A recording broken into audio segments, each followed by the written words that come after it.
दबंगों द्वारा जबरन कब्जा किया जा रहा है।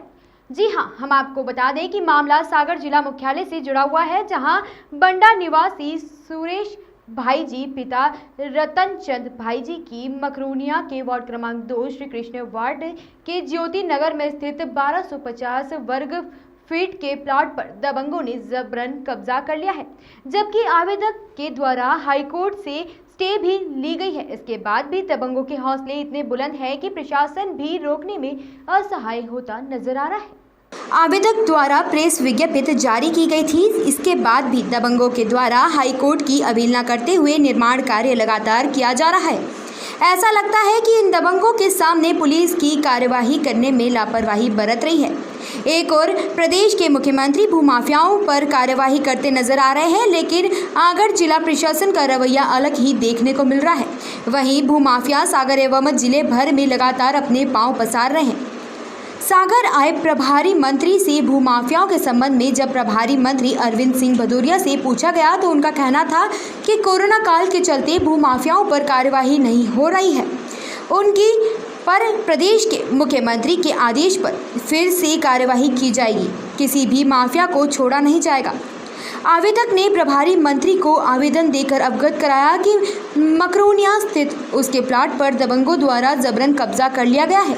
इसके बाद भी जिला प्रशासन कोई कार्यवाही दबंगों पर नहीं कर रही है, जबकि आवेदक के द्वारा हाईकोर्ट का स्टे भी लिया गया है। उसके बावजूद भी जिला प्रशासन एवं पुलिस अमला कोरोना में लापरवाही बरत रहा है। आवेदक ने मंत्री प्रभारी से गुहार लगाई है कि उसके साथ न्याय की जाए और दबंगों से उसकी जमीन को मुक्त कराकर उसे दी जाए। बताएं आपका क्या मामला है। मैं सुरेश भाई जी सन 1988 से जो ज़मीन हमने खरीदी थी ज्योति नगर सागर में, उस ज़मीन पर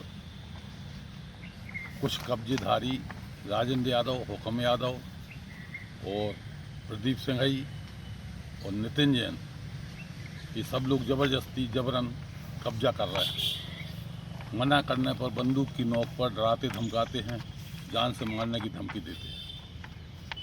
लगातार वहाँ हम जा नहीं पा रहे।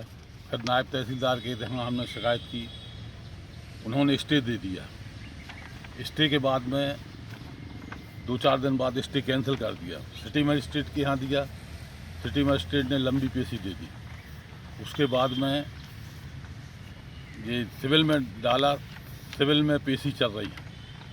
हाई कोर्ट से स्टे लाए हैं, स्टे का पालन पुलिस प्रशासन नहीं करवा रहा है। एसपी साहब को भी कई बार निवेदन किया, टीआई मकरोनिया के यहाँ गए, उसके बाद सब जगह जाने के बाद में राज्यपाल को ज्ञापन दिया, आवेदन दिया, मुख्यमंत्री को आवेदन दिया, उसके बाद में मानवाधिकार में आवेदन दिया, गृह मंत्री को आवेदन दिया।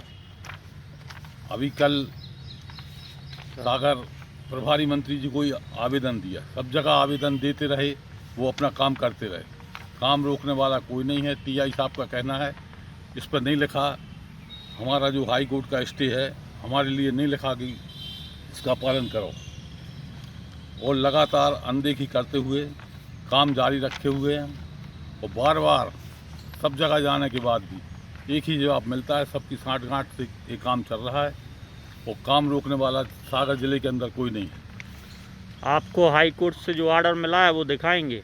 हाई कोर्ट से ऑर्डर मिल चुका है और इस ऑर्डर के बावजूद भी कहीं कोई अधिकारी, कोई भी कर्मचारी, कोई भी पुलिस प्रशासन काम को रुकवाने जाने को तैयार नहीं है। बारंबार निवेदन करने के बाद भी किसी प्रकार का कोई सहयोग नहीं मिल रहा है, क्योंकि वो दबंग लोग हैं। उनका क्या कैसा है पूरा सागर जिला जानता है। इसमें आपने और कहीं भी सीएम हेल्पलाइन में भी पहले शिकायत की है क्या? 10 बार सीएम हेल्पलाइन में भी शिकायत कर चुके हैं। बार बार शिकायत करने के बाद भी वहाँ से कहीं कोई जवाब नहीं आता।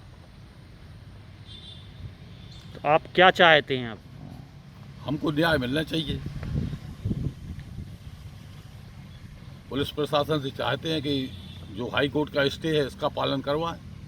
बार बार एसपी साहब के यहाँ भी जाते हैं, तो बोलते टीआई साहब के यहाँ जाओ। टीआई साहब के यहाँ जाते हैं तो बोले वहाँ जाओ, सिविल में जाओ, फिर यहाँ जाओ, वहाँ जाओ, बार बार टरका रहे हैं, कोई काम नहीं कर रहे।